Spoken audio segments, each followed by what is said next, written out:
Dorkening and all affiliated shows are not intended for anyone under the age of 18. The following may contain discussions or scenes that have adult situations, graphic violence, nudity, strong sexual content, and graphic language. This show is intended for mature audiences only. Viewer discretion is advised. Everyone thinks because you're a zombie, you don't know good coffee. Well, they're wrong. We have very active lifestyles. It's not all wandering the countryside aimlessly or scaring passing motorists. And we all love a good cup of joe. And there's only one brew that gets my seal of approval. Deadly Grounds coffee is my guilty pleasure. Bold, robust, delicious. It's coffee that can wake the dead. With over a dozen different roasts and flavors, Deadly Grounds can satisfy the most finicky of coffee addicts. The aroma is so intoxicating. It brings all of my neighbors out of the woodwork. Deadly Grounds coffee. Coffee to die for and zombie approved. It's good to get a little deadly.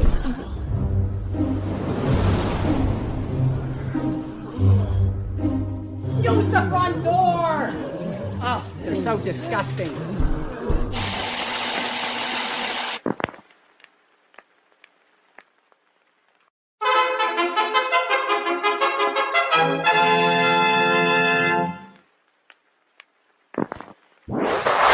Persons under 18 will not be admitted.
What's happening, everybody?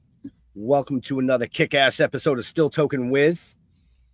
Yeah, I know we're a little bit late starting tonight, but you know, to blame the guest.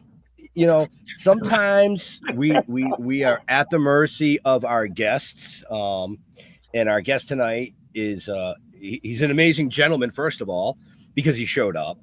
No, I'm just fucking with you. But no, he was actually being fitted for a big budget film that's coming up, but we can't really get into that right now. But anyways, with me as always, and you already heard the voice in my head, so I'm just gonna go with the Flash.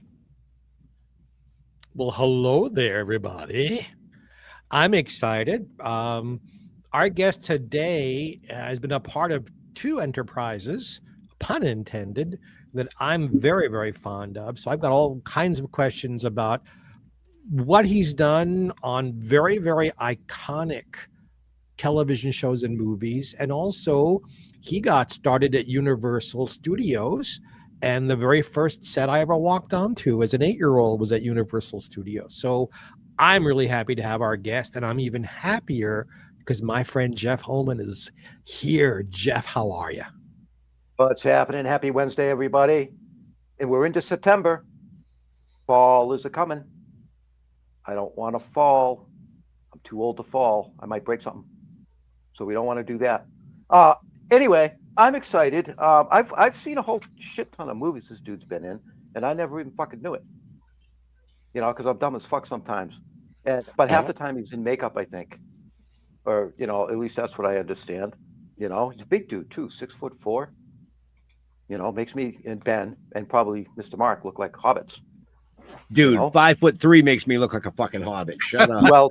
Well, true that. You even have fur on your toes, so you know. Yeah. Well. But Doesn't yeah, no, everybody? no, I don't you shave yours off? Nope. All right. That's enough bullshit from me. Anyway, let's bring him in, Mr. Douglas Tait. Hey, what's up? How you doing, Doug? Doing Welcome good. to the show. Doug or Douglas? Or do you Doug. give a shit? Do Doug. Okay, there we go. It's fine. Nice. Yes. He says it. He said it's fine, so he won't beat you too hard. No, That's okay. no, we're good. That's okay. I'll refrain from that comment that I just popped in my head. So, Oh boy. you know, I mean, considering he's got one hand already bad, how'd you burn your hand? Man, I had a squatter at a house and he just left and he destroyed it. So for the last 2 weeks, I've been working all day long in the 100-degree LA heat, fixing it. So I was pressure washing, like I'd worked all day at night and I was pressure washing and then it ran out of gas and I went to start it and I put my hand on the engine. Ooh. Oh, Man, those yeah, engines that'll are do it. not That'll do it. cool. Well, I learned my lesson though. That won't happen again. That won't See, happen. see now being an actor, you know, and also involved in stunts, you could have came up with so many really cool ways that happened. Yeah, I know. I wasn't expecting to be asked. I should have had something better up the sleeve. Did you use the pressure washer to get rid of the squatter? I wish. I'm in California, man. It doesn't work. Well, Right. I hope Isabel kissed it and made it better. Oh, let's not bring that up. And your hand too. That's a whole nother story. Uh-oh. Yeah. All right. So anyway, Wow. Okay. yeah. So Simple jokes. They're just simple jokes, really, boys. Come on. okay. So I Yes. want to. The first question I want to ask you, because I'm really, really curious. How hot is a Sasquatch costume? Sasquatch costume is extremely hot. Extremely. I mean, I literally am sweating in that thing from the moment I get that thing on till I take it off. Even in cold, it's hot. But when I'm in hot, whoo, brutal. Wow. Yeah. No internal fans or anything in that thing? No, there's no fans, nothing, you know. They'll put a fan on my face in between takes or something like that. But it's a beast, you know. It's Well, it thank looks God it. it's not heavy though. It's not heavy like some of these other ones I've worn. Well, you're not the Okay. first Sasquatch I've ever met. Wesley Ure and Kathy Coleman are dear friends of mine from the original Land of the Lost. Were you a Oh, fan of the show when you were a kid? I did like the show. I saw reruns of it in the 80s. And you know, it's so cool because I'm still friends with Sid Croft. Great Yeah. guy, so funny. He's in his 90s now, still traveling, doing Yeah. stuff. I was just He with was him a the- couple of months ago here. Oh, I love that guy. He's such a good guy. He is. He was the creative. Marty was the business guy. Yeah, I liked the show. I thought it was silly and funny, and getting to play a Sleestak was pretty cool. You know, iconic character. You know, Right. pretty neat. Yeah. Now that outfit was rubber, wasn't it?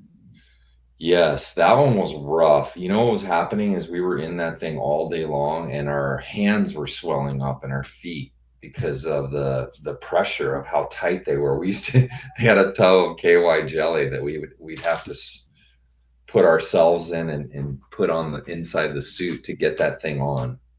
That's how tight it was. Wow. That's Nope. Nope. Too easy. Too easy. Nope. way too easy for that one. Yep. That's how it went. Wow. Okay. So, All right. You know, Uh, yeah. Started off a little rough with that. So, Yeah, a little bit. yeah, before we went live, you told us, you were doing a fitting. You want to tell us a Yes. little bit about what that's about? Yeah, so I am shooting Bollywood's biggest budget movie of all time. It's the director's name is At Lee, and it has a couple of big names in the Bollywood industry. I forget because I don't know them, but apparently they're Tom Cruise status. And I go in the next few weeks. I fly up in a few weeks to shoot that. So this was my last fitting. I'm the villain, and it's an action sci-fi movie without a title so far. Yeah. Awesome. Do you enjoy playing villains? You played so many of them.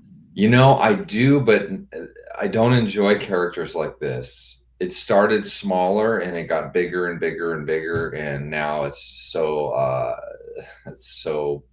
heavy one. It's a heavy one, and it's on lifts. I am in makeup. It's not an animatronic head. Animatronic head's even worse, with the servos and stuff. It's Right. like 10 times heavier. You can't see, you can't breathe. I've done several of those. This one is a makeup, but the body is he's an 8-foot tall thing. I'm on lifts and stuff. Wow. So those kinds I don't like. Playing more of a villain where it's me being the villain and not in that is fun though. Well, you are versatile because you have, besides playing villains, you have also played a fairy. I did? I did play a fairy. I don't even know. In Hellboy. Oh, yes. That's right. I'm like, wait a minute, racking my brain. That is right. He was. Yes, and that was an animatronic head. That was brutal. Oh my gosh. That's a tough one. But you've been doing this since the big. I mean, how lucky to come right out of school and at Universal play Frankenstein for the live shows. That's a big deal for most starting actors. It's a really cool story that I've told before. But when I was 12 years old, I went to a friend's birthday party. I grew up in LA, and I saw Frankenstein performing, making people laugh and scaring, which I loved. Halloween and scary, and I loved, comedy. So I said, I'm going to get a job doing that when I'm 16. And I did. And then I went on to play the Wolfman, Phantom. I played Harry show, Harry and the Hendersons. And here I am, the Sasquatch now, because they're kind of similar, along with other shows. So it was a really good training ground. And then I was doing that while I was pursuing acting after high school. And when I got Freddy vs. Jason, that's when I quit. I said, okay, I think this is it. It's time. It's time to move on. Nice. Yeah. Right. Are you one of those people who do this genre? Like you'd love to play comedy or you'd love to be in a musical. Do you want to do something polar opposite from this kind of genre? Or yeah, and I have done a lot. It's just the ones that are the big ones, that's the ones people want to talk about. They want to talk about Jason and Michael Myers. They don't want to talk about the indie comedy that I did last year I did one. Well, we want to fucking talk about that. Okay, well, tell us about the indie comedy. Like, so break it down for us. Yeah, so I have two actually. I have one called Skate to Hell that's going to come out this year. It's a horror comedy, and then I have another one that I shot this year with my buddy Marty Kleba, who's in Pirates, the little person, and that's called Desert Fiends 2. They're both horror comedies, and my character is myself, but being kind of showing some of my comedy skills. So those are ones that I enjoy. I just don't talk much about them or get asked about them because they're not the ones that people want to talk about. They want to talk about I love those B fucking horror comedies. Oh yeah. Yeah, we both do. Total B horror comedy. Yeah. I mean, I just watched the Desert Fiends, better. the first one, like 2 weeks ago. Oh, you did? Okay. Yeah, Oh, so you yeah, know I did. about it. Okay. Oh yeah. I'm in. Oh, absolutely. Okay. I'm in too. So Right, yeah, right. So I'll keep an eye out for two. So if because that something was, I mean, happens, it was just something some crazy. of those B movies are so stupid. They're I know. awesome. Oh yeah, Yeah. it's true. It's true. They're You know? so over the top silly, and my character is so ridiculous. But it's funny. And the guy wrote it around me because he saw me do comedy and said, "Hey, Doug, I didn't think you could do comedy, but you are great, and I want to write this role for you." So I said, "I like that. That's okay. That's what I'm working towards, more of that. I'll still do the big monster, but I want to do." Those took over for so long that I had to kind of step away and go, "Wait a minute, I'm not going to be doing that for every indie thing that comes at me. I want to let them know, hey, I'm an actor," because people forget, even though I consider those roles acting too, people don't see you that way when that's all they've seen you as. But I started as an actor, like I said, in high school. So it's nice to start getting back to that and have opportunities too. Right. Well, Abbott, go ahead. You go ahead. Do you think that's because of your height? I mean, you're 6'4", and to play like these bad dudes in these movies, they want big dudes. They do. But I think for me, what happened was I got so much work in it, and I was happy about it because I was making a good living. But it kind of took over for so long that people forgot. They forget that, oh, you can actually act out of makeup. Because I get those comments. I go, oh, you can like you deliver lines. I'm like, yes. What do you mean? Right. I'm an actor. What are you talking about? Just because I've done a bunch of these doesn't mean that I can't do stuff out of makeup. And No. Stop sticking a mask on my face and making me grunt. Yes. Look, it took Fred Gwynn a long time to reinvent himself after the Munsters. Yeah. Because all they saw was the makeup and the height, and he had very similar problems to you with the costuming and it's a real almost fainting from the heat. There's been a lot of actors that have gone through the similar things. I mean, for instance, Spencer Wilding. Oh, yeah. We're very good friends with Spencer, and I was just with same him. thing. Great guy. Yeah. Same. Ron Perlman. I talked to Ron. Perlman. Yeah. Ron said, this is something great. He told me one time, he said, yeah, after Hellboy, they didn't want to give me roles out of makeup. And I literally, when that thing blew up, I had my agent go and get me on stuff specifically that I wanted to do outside of makeup, and he got Sons of Anarchy pushed. I was just gonna say he didn't really blew up for being an actor when Sons of Anarchy came out. Yeah. And I mean, it's a great show, but I would kind of wish they had put him in makeup in that one.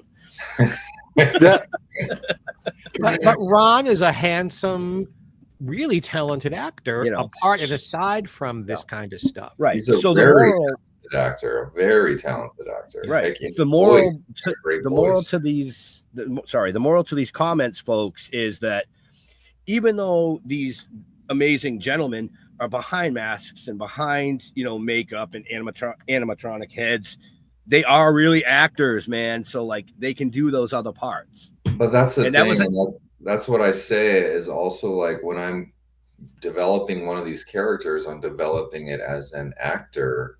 Thoughts as an actor, not as a guy doing stunts in a suit. It's like, no, I'm thinking about the character. How does he move?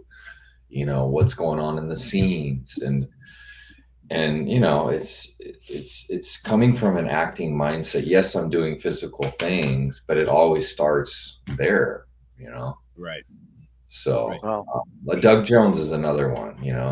Doug Jones. Yeah. He's a great actor. So now, what about the possibilities, and I don't even know if they exist, of doing dual characters in some of these movies, so that you have a regular character that you play, but you also do the villain or the creature.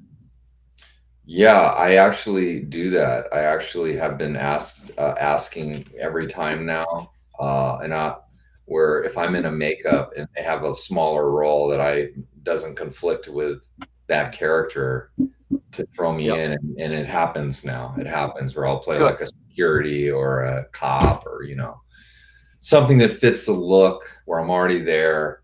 But yes, I definitely have been doing that for a few years, like suggesting that. Sometimes it doesn't work, but if it does, it's great, because then I'm doing a regular role and playing the thing, and it's not a conflict. So, and you're already there, so it should make I'm already there. Right. So yeah, that's a great thing you just said. That's what I've been working towards. I actually have that. They always ask for that. I have my agent tell them that if there's something that fits, or if I read the script and I go, oh, who's playing that role? Like, let me see if I could do that. I'm not in those scenes, Right. So, yeah. If I may geek out with you for 1 second, like my friend Rico Anderson, you have been part of the Star Trek universe. Yes. And I'm old enough to have watched the original series at night when it first aired, and I've always been a Trekkie. You did the 2009 film with Chris and Zach. I've heard conflicting things, that it was this brilliant, wonderful shoot, and I've heard, there was tension on the set. What is your version of the I did not see tension on the set. I've had a good experience. I actually met glad to hear that. Chris Pine, and I met Chris Hemsworth on set. And I don't know if you know the story, but Chris Hemsworth auditioned for Kirk. And they liked him so much that they offered him that dad role. But I had a great experience, because I was with Chris Pine and Uhura, Zoe. All my scenes were with her and him. And JJ's just an awesome guy. He's got so much empathy. And JJ's dad was sitting next to me in the scene, so I was talking to JJ Abrams' dad all day, who was a super nice guy. So it was really cool. And what was great is my buddy Barney Berman, he did my makeup, and he won the Academy Award for special effects in that, and he used my characters like a lot of the promotion. So it was kind of a neat experience to be a part of that. And the makeup was so good that when I walked on set, people looked at me and looked away, because it looked so human the way it moved. They thought I was had some sort of a deformity or something. Well, that means you had wonderful craftspeople doing their jobs. Absolutely, because it blended into my eyes, my real eyes. So you saw these human eyes with this face that hung down to here, pretty neat. Long face alien. Yeah. And I feel old because I work with Chris's father. Before you guys before you guys made that film. So no way. What? Well, he was on. I remember him from Chips. Yeah. Is he still around the biz? Yeah. Oh wow. Yeah. Okay, I didn't know that. Yeah. That's so cool. Real quick, folks. We've talked a little bit about what Doug has done and things that are coming up, but next weekend, I had to look at my calendar because I'm a little old and nerve. Next weekend, he's going to be at the Tidewater Horror Convention in Virginia Beach. I'll tell you, Jeff and I have had the pleasure of being guests at multiple shows that Billy and Brian have done. Amazing shows. You won't be disappointed as a patron. You won't be disappointed as a guest. Get off your ass, get tickets, go out and see Doug, get some autographs. The handy burn is not a signing hand, so everybody's good. It's all good, And if you want to know more about the independent things that Doug was talking about, just check the show notes up above or down below, depending on where you're watching or listening to us. All his stuff is there. Okay. I also have a movie that came out last year that I directed and play the villain in. So I'd love for people to see that. It's called Angel Baby, my directorial debut. It's a thriller. It's independent, but I'm proud of it. It was a labor of love, not an easy thing to wear so many hats, but it's out there right now streaming. So check it out. Where's it streaming? So people, you Oh, can. it's on Give it a Amazon plug. Prime, Tubi, almost all the stuff except for Netflix. It's not on Netflix. And nobody goes on Netflix. They don't pay enough. Fuck You know, Netflix. 3 cents is not enough money. I It's know, just right? not. Well, So, I'll have to check it out. You said it's a thriller. It's a thriller. Yeah. Yeah. Nice. Yeah. Rebecca I'm just De gonna Mornay has Rebecca De Mornay in it. Daniel Roebuck. So. Yeah. Daniel Roebuck. Yep. Yep. Nice. Nice. I'm just going to throw my show notes in the fucking trash because every time I try to ask a question about something, he already answers it or you guys steal it. So I'm just going to sit here and look. I'm just going to sit here and look pretty tonight. You do that Okay, so well. Douglas, have you ever been to a stage show or a film or a sitcom and went, oh, I would have loved to have played that part? Is there something out there like you just jonesing to play? You know, it kind of goes back to the stuff out of makeup, you know, where, you know, I'd love to be on a series. I've been on several series, but I've been in makeup when I've been a regular. I've done series out of makeup. I was actually, I was on Sons of Anarchy. I had a part on Sons of Anarchy, but it's one day.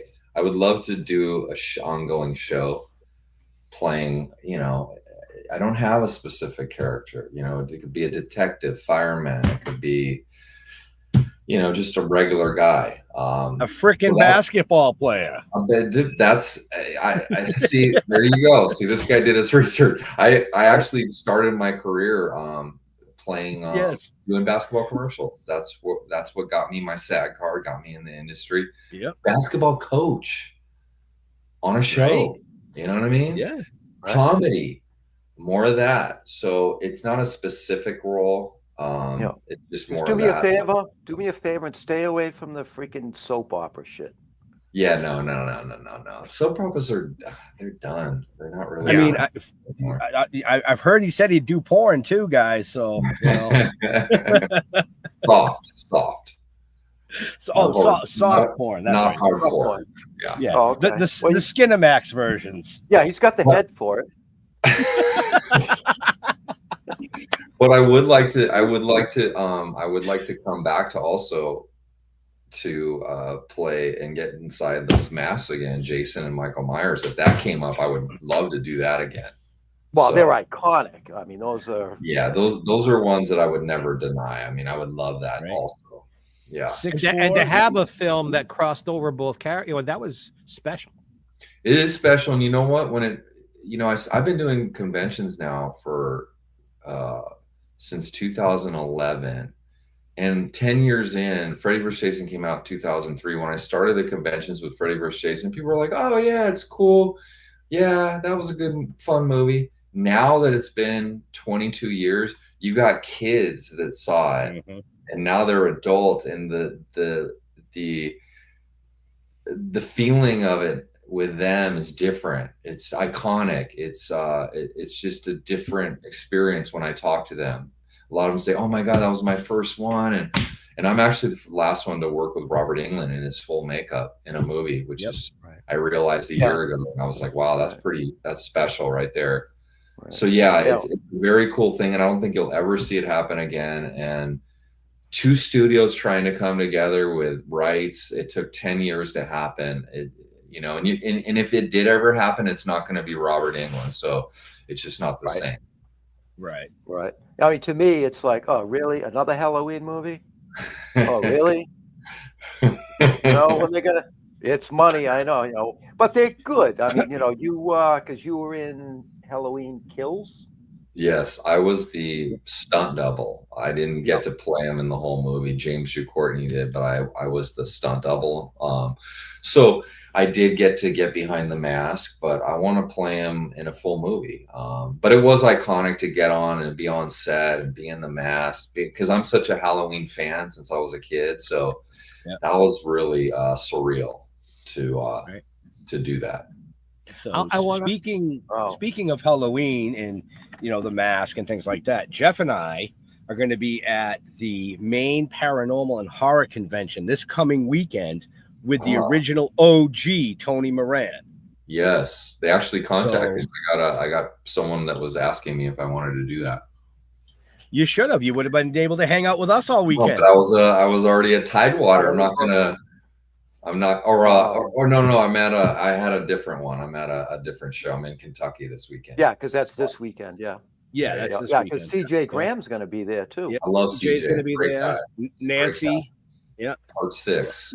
We've Jeff and I have had the pleasure of touring with those gentlemen and ladies on numerous occasions. So it's always interesting and fun, you know. Yeah, they're good. A good. You know, it's really cool to be a part of that. To be a part of that crowd. I like all the Jasons. I'm friends with all the Friday the 13th people.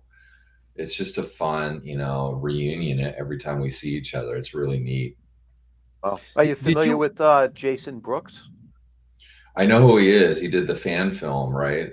He did a couple. They've done a couple of fan films. Yeah. Yeah, I think we've met at a con, but you know, the one I'm in is the Never Hike Alone 2. Vinny Never Hike Alone 2. Yeah, I'm in that one. Have you seen it? Yep. Do you know what I did? Do you know what happened? Oh, yeah, because you didn't know. I watched all of those you know, the Vengeance 2, the Rosebloods, Never Hike Alone. Well, I played a sheriff. All of those. I played the sheriff in it. I played the sheriff, and something happens to me in it. Jason does something. I'm gonna have to go watch that again. Yeah, there's a little Easter egg. Yeah, you know, that's the hard thing. You know, I mean, I watch a lot of horror movies. I watch a lot of indie stuff too. That's cool. And when you start watching all of these, you know, films like that on YouTube, and you know, the Vengeance 2, the Rosebloods, Never Hike Alone, they all start merging together after a while. Yeah. You know what I mean? And it's like, okay, which movie was that? Oh no, that was this movie. Yeah. No, that just is happening to you because you're old. But you gotta take the pills for that, bro. You know what's so cool? You know what's so cool is they're filling a void because they've been in this legal battle for so long that the fans were giving people a movie, which I think is great. And a lot of these guys, like Vinny, is a real filmmaker, so it wasn't, you know, the fan films of 20 years ago that you would see. You know, they're actually done pretty well, you know, because technology, and you can grab a camera and you could edit for, you know, pretty reasonable now. So there are several Star Trek fan films out there I've seen, and they're not bad. They're not bad at all. Right. That's hard to do Star Trek though. That's even harder because sci-fi, what you got to do with everything, you know. Yeah. Vic did a great job. I was just gonna say, you know, who did a great job was Vic Mignogna here. Yeah, he told me about his. Yeah, he did a good job. Yeah. Vic did a great job with his, you know, the voice actor Vic, right? Yeah. That was Star Trek Continues. Yes. Yeah, he did an amazing job with that. Absolutely. I agree. But we're not here to talk about Vic, even though we love you, Vic. Haven't talked to him in a few months, but you know, I'm not fan. We're here to talk about Doug. So a dumb question. We've already admitted that the three of us are not spectacularly tall. And I was told when I was young and handsome that had I been taller, I would not have played character parts. I would have played leads. So the opposite side of the spectrum, I'm sure every time you hear the word height, you want to strangle the person who brings the word up. But do you feel maybe that your very large physical presence could be a detriment a little bit as an actor? I mean, it definitely, you know, I think that I haven't had opportunities for a lot of roles that because of height, because a lot of it has to also do with who I'm going to be going up against. Now, if I was going up against a 5'10" actress, then my height would be of value because it would make her look normal. But if it's a 5'2" actors and the other leads are 5'6", 5'7", unless it's a physically imposing character or something that goes with it, I feel it 100% does limit, you know. And then if you get to a certain point, you know, it doesn't matter, like Tim Robbins and stuff, but I've never gotten to that point, you know, like Jeff Goldblum is 6'4", Rock Hudson, thin, you know, but they're at another level, so they'll work around them, but they're not going to want to apple box people just because of me for a big show or whatever. But at the same time, I wouldn't have played these characters without it. Right. So I have to remember that, you know, because of height and athletics and this and that, it gave me these other opportunities, and that's pretty much why we're chatting, because of them, and why I'm doing conventions. So, you know, it's bad in some ways and great in others. Well, you need to direct and star in a reboot of The White Shadow. There you go. Yeah. For those of you who don't remember, The White Shadow was a TV series about a very tall basketball coach at a high school where he was pretty much the only white person there, and the rest of his students were all of color and ethnicities other than white. It was a good show. It starred a wonderful actor, and boy, could I see you doing that. I would be open to that. I think I'm ready to. I need to get that coach role, because I know I can play that. We're back to the porn now, but anyway. Where's my whistle? Yeah, you got to have something to blow. So listen. Oh, Jesus. Oh, come on, boys. 36 minutes. Well, at least it was 36 minutes into the show before somebody slammed us into the bridge. You know, it's all good. It's okay. It's okay. So, I mean, I picture your ultimate roles being, you know, like you said, the detective, the cop, you know what I mean? Or like, you know, in a psycho thriller, somebody that just a revenge style kind of a movie. Yeah. I can see that in you. Yeah. Or a physically imposing detective who solves murder mysteries. You know, next week, I am doing a movie in Calgary, and it's world record most kills. I was going to bring that up. Yep. Blue collar killer. And it's called Until There Is One. Correct? Yes. How'd you know that? Yeah. We do our research. Nice. Yes. We're shooting next week in Calgary, and then we have a shoot in Toronto towards the end of October, and then one in Vegas. So nice. Guinness Book of World Records is involved. It's an Indiegogo one where people are paying from all over the country to be a part of it. So it's kind of cool. We'll see. Yeah, Guinness is now is the record in a certain category? Because I looked that all up actually today. Yeah. And the most kills in a movie was over 300,000. What? Yeah. What's that? Okay, then they're not aware of this, because it's got to be different categories. Those kills were CGI computer generated. Was that the Joe Castro one? I believe actually it was Lord of the Rings. Oh, jeez. With the armies. Because of all the army and battles. With the armies. Yeah, the battle scenes. Yeah. The other one on that list was shit, what the hell's that? They just came out with a new one. The one with the plane and the kid freaks out. Final Destination. Oh, okay. Now I'm like, because that had like 128 kills or something. Okay, yeah. So the category is horror movie, most kills in a horror movie, and we're gonna go above. But the one that we were basing it off on was a Joe Castro, where it was a lot of CGI kills and things like that. Okay, yeah, because it was all broken down into weird segments, and it's like, okay, 300,000. Okay, yeah, I could see that. CGI, that's a lot. That's a tough one to break on that. See, I would have thought not though. You know, you just get a bunch of football stadiums and electrocute everybody in the stadium all at once. It's you know, so what's 3 stadiums, you broke the record. I mean, come on. I want to know the storyline on that though. What's the storyline? The dude's just a psycho. I mean, He it's pretty thinks he's simple. he thinks he's Thomas Edison and is getting Yeah, back there at you people go. stealing.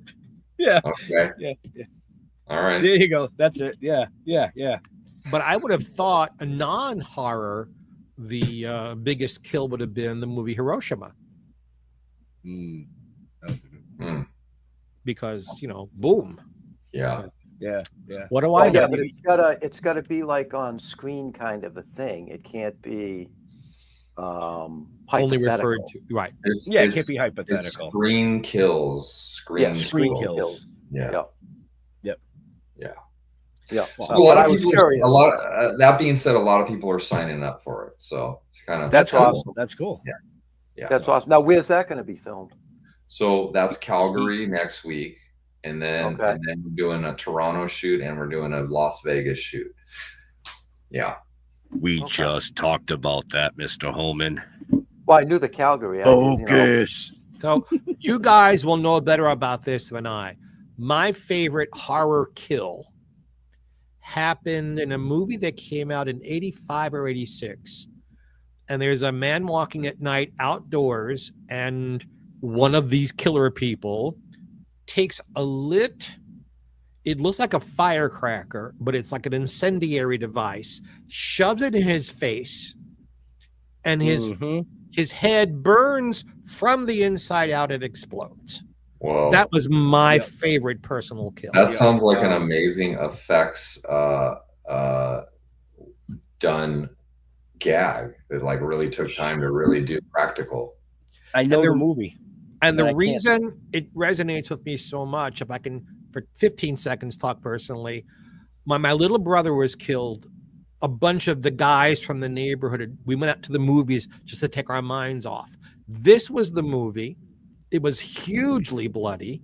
People were like running to the bathroom, throwing up. And Wow. the three of us who were his brothers sat there and laughed.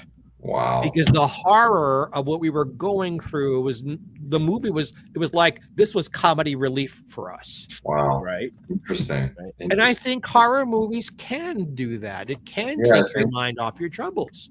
I think it touches something that, entertains in a way that, is therapeutic. I mean, I love haunted houses too. I don't really get scared, but, getting scared is something that I like to have happen because it's safe. That's why they're so popular. Right. But going into it, you're not going to get hurt or killed. So, you're going to get, yeah. Right. But You never still know pull your feet because- up on the couch. Right. Manor, haunted house. I was going to say, haunted and horror and things like that. Annabelle Comes Home. There's one I'm in. Yep. As a werewolf. Now that makeup job must have been incredible. That was, and what's crazy is I saw it today because it's the shop that's doing this made that werewolf, and I was over there today. They're Fractured Effects, Justin Raleigh, great shop. I mean, they've done so much great work, but that was a fun one. And a cool story on that is I auditioned for Swamp Thing. It was between me and another guy, and I didn't get it. And the producer called me and said, Doug, you were right there. It could have gone either way. The head of the studio just decided on the other person. He said, but we're definitely going to work together. And literally 6 months later, he calls me for Annabelle Comes Home. So it was kind of cool. It's a James Wan's company, Atomic Monster. So they're a really good team. I really like working with them. So that was fun to work with James Wan because I'm a fan of The Conjuring. I love his work. I think it's really scary. And I love all those movies. Yeah. they're so well done. Yeah. So well done. Yeah. Do you have Annabelle's actually going to be in Maine with us this weekend. I heard that. I heard that. The real doll, right? The Real doll. Yeah. Sure. Last tour. Yeah, Last that's tour so for the doll. cool. And it's a Raggedy Ann. I know people think Yeah, that it's a Raggedy doesn't Ann. They look think it's like the other that. one because of the movies, but no, it's a It's Raggedy definitely a Raggedy Ann, let me tell you. Yeah. Do you have all of these makeup jobs and prosthetics and wonderful costumes you've worn for your age? You've had a very long career already. Do you have like one favorite and one you just absolutely hated, going through the makeup and all the stuff you had to go through? My favorite, I'd have to say, is Sasquatch. It's an ongoing character, the Jack Link Sasquatch in the beef jerky commercials. I've done it for like 11, 12 years now. It's just, I don't think. I just step into it and I play, and funny things come out. They used to do post sound where they added the grunts in editing, and now they just use my sound. They don't change it. So funny stuff comes out in the moment, like, oh, you know, and it's just, you can't add that because it just came out because of whatever was happening. So that's cool. You can't Foley that in. You can't Foley that in. Yeah, people don't understand. It's just for comedy. And that's still an ongoing gig for you, huh? They're still making commercials. Yes. We have new ones that came out 2 months ago. My buddy's in it with me. I got him in. Kurt Carley, he plays a Abominog snowman, and we're like stepbrothers fighting, playing in snow. It's really funny. You could look them up on YouTube. Shooting more in December. The worst was Knights of Badassdom. Have you seen Knights of Badassdom with Peter Dinklage? Peter Dinklage got Lord of the Rings or Game of Thrones on the set of that movie. He got a call that he got that role. Another fine actor. Yeah. This character called Abominog weighed 135 pounds. Arms were like 40 pounds each. He was on lifts with a pointed toe. It was uneven ground. I was fighting. I'd get knocked off balance. I mean, it was horrible. I couldn't see well. I couldn't breathe well. The head weighed 75 pounds. And do you have to train for this? Literally go to a gym? Definitely train for that. I mean, I always keep in shape, but that's one of the ones, once I got in it, I said, oh man, I'm going to have to work on this shoulder because of the weight of the arm. They want me swinging. I'm going to have to do things, because if you're going to the gym doing this and this, that's not the same. I mean, you're in this heavy thing. That only fixes one arm. I see you need both arms. Well, you already burnt one out. I know. So you have to train for the character, which is sometimes hard to do. Like sometimes you don't have time. So what I did on that is I got in on several fittings and I said, oh man, this is going to be brutal. I'm going to have to be swinging. So I took like heavy bars and I was, swinging them and things like that, and training more for functional training for the character rather than I'm going to, buff my arms up and buff my chest up. That makes sense. Yeah, that makes perfect sense. We've talked about all different roles and things like that, but you've done a lot of your stunts as well, correct? I have done a lot. Yeah. And some of it has not been stuff I've wanted to do, but it was kind of required for the character.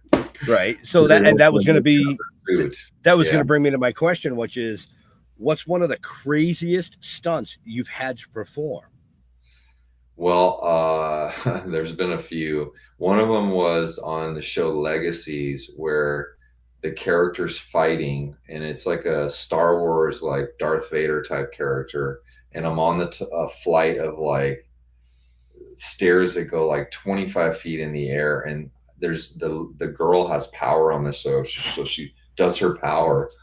And then it makes me fly out back on a wire. And then once I fly back on a wire, then she drops me with her power. And so it's 2 wires, one to fly back 35 feet in the air, and then another one to slam on the ground. Well, for whatever reason, it's on an air compressor cylinder. Like, this is in hand stuff. They dialed it in too much, and I freaking went boom, and I slammed so hard that my head jerked. It knocked me out. I got sent to the ER. I mean, it was fucking scary. It was scary. Wow. My neck, my back hurt so bad. And I didn't even know I had to do that when I got the role, because I had played several characters on the show and they offered it to me. And I was like, heck yeah. And then I had to train sword. I didn't know sword. So I was training sword. They're like, oh, by the way, you got to do this ratchet. And I'm going, what? No, so I don't like doing those things. I don't enjoy that kind of a thing. That's why when people say, "Oh, you're a stuntman," I'm like, "Well, I've done stunts, but I'm not a trained stuntman like a lot of guys I know that are amazing." That it's that's something though that you can't really train for, because you're basically riding a wire. There's nothing you could do. That incident happened apart from me. But there's stuff like high falls and skilled things, fire burns and things that I just never cared to do, nor did I train, or I wouldn't accept. So yeah, Jim Garner spent the last 20 years of his life in pain because he did his own stunts. I know. I mean, you said Kane Hodder, right? Who'd you say? Jim Garner. Oh, James Garner, yeah. Well, Kane Hodder, I thought Kane Hodder too, yeah. Kane Hodder, he set up a burn when he was young, a fire burn. He said, "Oh yeah, I could do a fire burn." He used like gasoline and stuff and didn't do it right. And he burnt his whole body. It's one of the most traumatic things that he still talks about to this day. Going all the way back to the Wizard of Oz, Margaret Hamilton almost burned to death playing the Wicked Witch. Oh, that's because right. The fire got to be too much as she was that. brought down, and she was in the hospital they had to shut her parts down for months till she healed enough to shoot again. But she did it. She put the green makeup back on and showed up and did it. But my head caught on fire on Hellboy. My head caught on fire. We were shooting in Bulgaria, and the voltage is like 220, and when they charged it, it overcharged it, and I started smelling smoke. I'm like, "What's this?" And then I'm going, and smoke is billowing out, and then Mila's like, "Get that fucking head off him right now!" She was so pissed. It's like, thanks, Mila. Thanks for standing up for me. Oh. So, is there is there a role that you would just absolutely never play?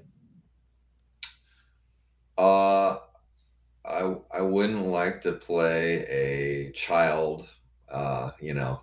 Predator. Yes. Yes. Okay. Yeah. Good. Yeah. Thank you. Yay. Good answer. Yeah. I like that's a good good answer right there. Yeah, That's not something that I'd want to play. I just don't. It's just so bad. I just don't want to be associated. But you'd play a big dick or something and be an asshole. No, I could see him playing an inmate in a prison that kills all the fucking child predators. Yeah, that would be cool as shit. Like I could see you grabbing somebody's face and just being like, right through that. The I fucking could definitely bars. do. On Sons of Anarchy, I beat the crap out of Kurt Sutter, who played Otto on the show. Yeah, I was a skinhead in on that show. But yes, I would definitely do that in a role. Was that the scene where they took his other eye? Yes, that's it. That's it. Nice. I thought that was you. I thought nice that was call. You. Yeah. Yeah, everybody that knows the show, when I tell them that scene, they're like, "Oh, dude, you took out his good eye." Okay. Yeah. Yeah. So no child predator and no bottom in gay porn. Other than that, you'll do anything else. Exactly. So to all our indie producer friends out there, that jail one, that could be a good click. Somebody should write that. Intense. Calvin, Jason, one of you guys, Pete. And that's one thing that I've gotten pretty good at, is doing fighting for film, because fighting for film is different than fighting, selling angles and camera angles and things. Oh. Real fighting is actually not good for film. Like, people that are real fighters, yes, they could learn it, but it's not the same. You gotta show the hand, and you don't do that in real fighting. It's unless you're doing like a boxing movie where you keep it tight. But that's something I enjoy doing. I enjoy fighting and physical. I just don't enjoy the big stunt stuff, Yeah. Now you didn't you do stunts on one of the Indiana Jones movies? You know what? I trained for it, and I was actually gonna double that. Okay, that was another one that I got, and I was like, "Oh, what's up, Robert?" I got that one, and I wasn't I wanted it because I was like, oh my God, it's Indiana Jones. But it was so intense what I was going to do that I was like, what am I doing? I mean, it was like me fighting Indiana Jones because I was going to double the Russian guy, stunt double him because I was the perfect fit for him. And we were on wires and we'd go 30 feet onto a platform. We'd fight, we'd fall off that. And I remember doing one of the rehearsals and I was so beat up. I said, I can't do this. I just can't do this. And they ended up changing shoot dates and I wasn't available. So I'm still on my name's on the list, but Right. never actually worked on the movie. So you're pussied out, basically. I mean, I wasn't available, but thank God I was. I actually would have done it. I was going to do it, but I was dreading it. It was like one of those things where I go, oh, I don't want to do this. I was scared. He's going to punch me if he ever meets me in person, huh? Oh, but I was just going to say that. I was just going to say, like, you know, we already know that Jeff Witham from Maine Paranormal and Horror Convention reached out to him about this year. We already know we're slated there next year again. Yeah. So you know, Doug could be there next year, dude. And folks, if that happens, or if we can get him into Vermont Sci-Fi and Horror Expo, because he would do good there as well. I was also on Mandalorian too, and I was on Picard, Star Trek Picard. That's right. That's right. Yep. You were on Picard. Yep. Stuff. Yeah. So that fits right into that. The other place we need to get. So let's say the other place we need to get you into, sir, is the Hollywood Museum, because there's all kinds of horror stuff there that is right up your alley. And the next time they have a horror event, I will make sure you get invited. Oh yeah, I didn't even know they had horror events there. You're talking about they had Hannibal Lecter's entire jail cell in their basement. I know that. I've seen it. Yeah. No, they had a couple of horror things, and the next time they do one, I'll make sure. Oh, cool. Are you a part of that, or? Yes. Oh, yeah, nice. I'm part of the Hollywood Museum family. Oh, that's great. Okay, cool. Very cool. So I interrupted you, Ben. I'm sorry. That's okay. I was waiting till you were done geeking out. Trying to show everybody how big your stick is. So, you know, I wanted to ask you, besides Tidewater, you're so lucky we're running out of time. I have a what other events you got coming up? Okay, so I have a lot. I am going to an event this weekend in Owensboro, Kentucky, Ghostly Productions, it's a Halloween store. Possibly doing Gathering of the Ghouls in Mesa, but we're trying to work it out with me leaving for India if it's going to work. I had to cancel Brazil today. They were not happy in October because of India and also Puerto Rico. So I'm doing Scarefest as the next one, October 17th through 19th, after Tidewater, after India. Then I'm doing Frightmare in the Falls in Niagara. That's October 25th, 26th. Cajun Con in Louisiana, December 6th and 7th. And then I do this Awaken Christmas haunt, this amazing haunt called Awaken in Michigan. And that is December 12th or 13th. So that's what's left for the year. So, folks, again, get off your ass if you're in those areas. If you're not, you got time to get there. Just saying. That's right. Wow. Meeting these amazing actors, actresses, and icons in person is just like there's nothing like it, man. Absolutely. Like it. But what I was going to say before Mr. Holman cut me off and then Mr. Mark continued was that if or when we see Doug at an event in the upcoming year, I am going to live broadcast Mr. Holman's ass whooping. Yeah. Damn. Yeah. Ready? Good luck with that. I'll bring the loop. It'll be super easy because it's super easy because we live broadcast from the events and we get a lot of the other guests on. We do it like a 5 or 10 minute chat and we'll just get Doug on. Jeff won't know anything about it. I'll put him right between us. And then before you know it. Yeah, that's great. Hey, I wanted to mention another thing that we haven't brought up that's very huge with the younger crowd. Maybe not this crowd right here, us four, but Five Nights at Freddy's 2. I am one of the characters in it. Coming out December 5th. So Yep. Blumhouse's biggest hit of all time was 1. Biggest grosser, if you can believe that, with all the films they've done. So 2 is bigger.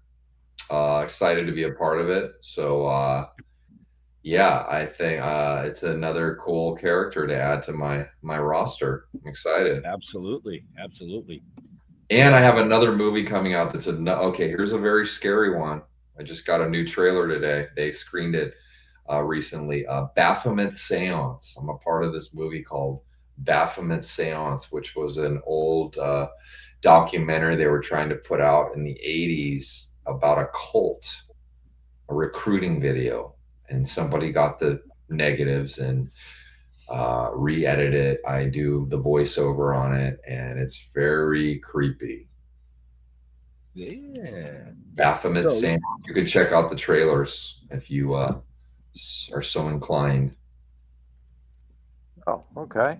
So, what's your favorite horror movie? You know, my favorite one as a kid was Halloween and Exorcist.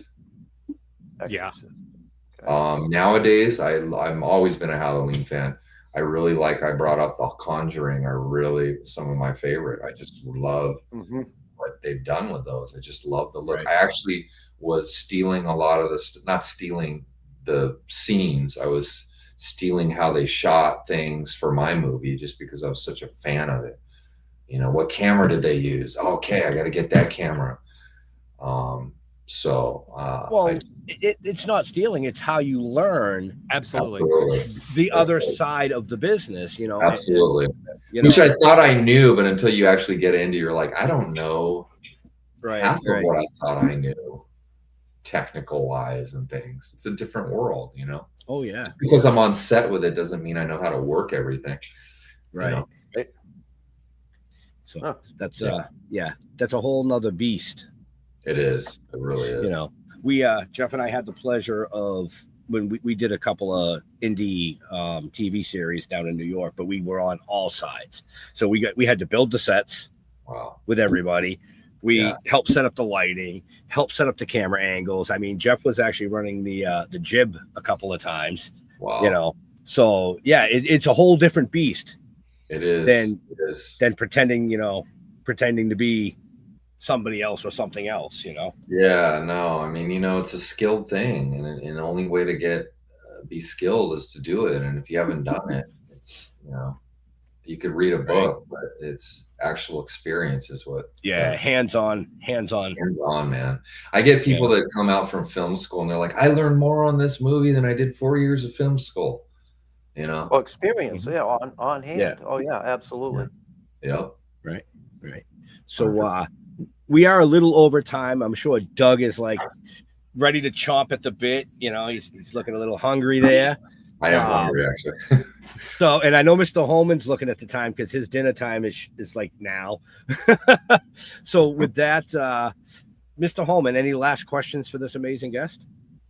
Yeah, I'm gonna go to my standard. Cats or dogs? Dogs. Why? I've never been a cat guy. I feel like dogs are more your buddy, and cats are very finicky. Sometimes they can be friendly, and then other times they'll ignore you. Dogs will come love you anytime of the night or day. Right. Dogs need more personal attention. So They do. You like the pet that's more needy than independent. That question sounded loaded. I guess so. No, we've ignored your personal life completely. So don't worry. Actually, there are times when you don't want it though. When you're like, I'm tired. Can you just stop jumping on me? Yeah. Well, I have both. I have a dog and I have cat. So all right. I can. The personalities and the nature of the two different critters it's 180 from each other. Well, I can say that I have a lot of cats right now because the squatter house has them all over my house. Oh, so I actually do have some. They're just feral and not friendly, though. Right, exactly. Oh, shit. So, And my second question, as the last question, is what do you eat on your pizza? I like mushrooms, pepperoni, olives, and onions, and tomatoes. All at once? Yeah. That's Hell what yeah. I just said. All right, Come on nice. now. Okay. It's my favorite. Let's mix those flavors. Yes, I agree. Right. Right. All my faves. Nice. I'll never Miss- have pizza with you. Just pick off the mushrooms. Well, you I guys know, are it's the mushrooms. you're East Coast. You're East Coast, Yes. so you know Yes. your pizza. I'm LA boy, so you know. On the There's been a West lot- Coast, you have to add all those toppings because the Because the rest of it sucks. right. Yeah. Right. It's like cardboard. See, I won't eat a pizza unless it's from a good pizza place because I don't eat a ton of cheese, so I won't go to a Domino's or a Pizza Hut. It's got to be like a good Italian or something, you know. Douglas, on Ventura Boulevard in Sherman Oaks, Antonio's. Okay, Go there for good I've pizza. heard of it. It's not New York, but it's good pizza. Okay, I've heard of it. Yeah, yeah. Is that your last question, Mr. Mark? No, my Oh, last question is, have you ever hankered to, or would you be willing to play something completely opposite of your persona, like some sort of milquetoast shy Yes. guy who's bullied by others, or would you play a gay character? Yeah, I would, and I'll tell you what's funny. You saying that is when I did improv for 5 years ago, and what I realized looking back at my improv, every single one of my characters was very like, oh, I'm shy, hello, and I don't know why I would go to that. But looking back, I'm thinking, you know what? I was playing opposite myself, so I like that actually, being like a guy that's not, you know, whatever people might see me as. I don't know what they see me, but I'm getting cast in these ones that are not that. So yes, and I would play a gay character, but I think nowadays playing a gay character, if you're not gay, is kind of taboo, isn't it? You know, it used to happen more because there's gay actors, so why cast me? So And there are monsters out there, but why cast you there? because they can't take direction. There you go. Yeah. Have you ever hung out with a bunch of gay men? They can't take much direction either. So, Yay. So I'm there it done. is. I got it. Well, there it is, folks. Yeah. Doug is going to write, produce, and act in Bashed Behind Bars. He's a young child who's bullied, very shy, but also gets molested. And when he grows older, he goes to prison. It takes it out He on goes on a everybody. murderous fucking rampage. wow, that's actually a script right there. But Yeah, first- I get but 10%. But first he rapes the guy, then he kills them. Oh, That's you all he just- gets to do You with just all want of the it. gay scene. That's fine. I'll go with it. I'm cool with that. You know, We What can have happened? prison shower scenes. Come on. I was gonna say, what happens when he drops the soap? Well, the prison Um, soap isn't a bar, isn't it? A stick. Yeah, okay, all right. Boy. On that note, Boy. I have That a note- funny. I actually have a funny prison shower scene. You know, on My Name Is Earl. Yes. They Yeah. They were like, okay, who wants to do this scene? And I said I'd do it, and it was a shower scene. And then they got me in there. They're like, oh, you're too tall. You're coming over the part where we're going to cover you, so we got to go with someone shorter. Oh, I thought that was oh, fun. shit. That's great. But folks, in all seriousness, you know, make sure you check him out. I think you said Kentucky this weekend. Yeah, Owensboro, Kentucky. I'll be there at Ghostly Productions Halloween store. It's their big kickoff. They have a big event there. So yeah, I'm there. And then Tidewater is one of the reasons Tidewater. why we're here. So That's right. Tidewater That's right. HorrorCon, Virginia Beach next weekend.